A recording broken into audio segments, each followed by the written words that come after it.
आत्मा हमारी अनंत है। जिस प्रकार से आपने सुना होगा कि हमारी आत्मा अनंत है, वह एक शरीर लेती है फिर दूसरे शरीर में चले जाती है। वह शरीर किसी भी रूप में हो सकता है। वह एक मनुष्य का भी शरीर हो सकता है, एक पशु पक्षी किसी भी शरीर में हो सकता है। वह एक पौधा भी हो सकता है, वह एक बड़ा वृक्ष भी हो सकता है। वह एक वृक्ष भी हो सकता है जिसकी आयु 400 साल की हो। वह एक छोटा सा जीव हो सकता है जिसकी आयु 10 दिन की मात्र हो। जिस तरीके से एनर्जी है कि वो डिस्ट्रॉय नहीं हो रही है, उसी तरीके से आत्मा है वो डिस्ट्रॉय नहीं हो रही है। वो एक फॉर्म से दूसरे फॉर्म में जा रही है, वो एक बीइंग से दूसरे बीइंग में जा रही है। तो हमें ये समझना ज़रूरी है कि जो चीज़ अनंत है उसको जानना हमारे लिए कितना ही आवश्यक है।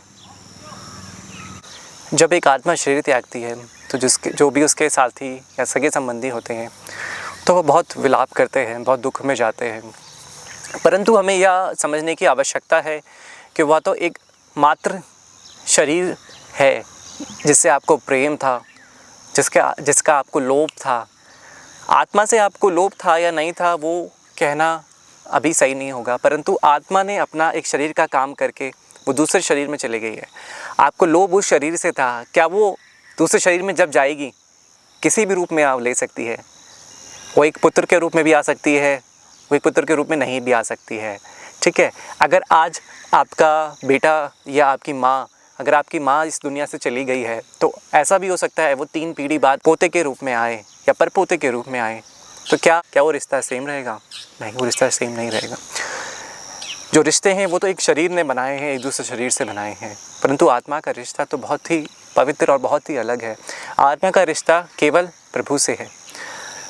आत्मा की जो रास्ते हैं वो एक शरीर से होकर गुजरते हैं, परंतु जो उसका अंतिम रास्ता है वो तो ईश्वर तक का ही है। ईश्वर पे पहुंचना ही उसका एक अंतिम रास्ता है। आपने कहानी तो सुनी होगी अभिमन्यु की और अर्जुन की। जब अभिमन्यु की मृत्यु होती है तो अर्जुन बहुत क्रोधित होते हैं, बहुत दुख में चले जाते हैं और कृष्ण से पूछते हैं, कृष्ण जी मेरा पुत्र चले गया है, आप तो सर्व ज्ञाता हो, ऐसा क्यों हुआ? और प्रार्थना करते हैं, उसके बारे में जानने का प्रयास करते हैं कि अब वो कहाँ पर है, कैसा है, क्यों है। तो जब कृष्ण जी उसको बताते हैं और उसको बोध कराते हैं कि ये अभिमन्यु था और अब ये आत्मा इस अभिमन्यु के शरीर को, जो नाम दिया था अभिमन्यु, उसके शरीर को छोड़ के कहीं और चली गई है, तो बताते हैं उनको। फिर जब अर्जुन जी उनसे मिलते हैं तो वो देखते हैं, उनसे पूछते हैं, तो वो एक राजा के रूप में होते हैं। वो कहते हैं कि आप कौन हैं? तो बताते हैं वो अभिमन्यु था, मैं उसका पिता हूँ अर्जुन। परंतु वो राजा के रूप में जो है आत्मा, वो कहती है आप उस अभिमन्यु के पिता थे, आप मेरे पिता नहीं हैं, आप इस शरीर के पिता नहीं हैं। तो इससे आप ये जान सकते हैं कि जो शरीर है उस पर आपका लोभ टिका हुआ है, परंतु जो आत्मा है वो तो अपना जो रास्ता है प्रभु तक जाने का, उस पर आगे बढ़ रही है।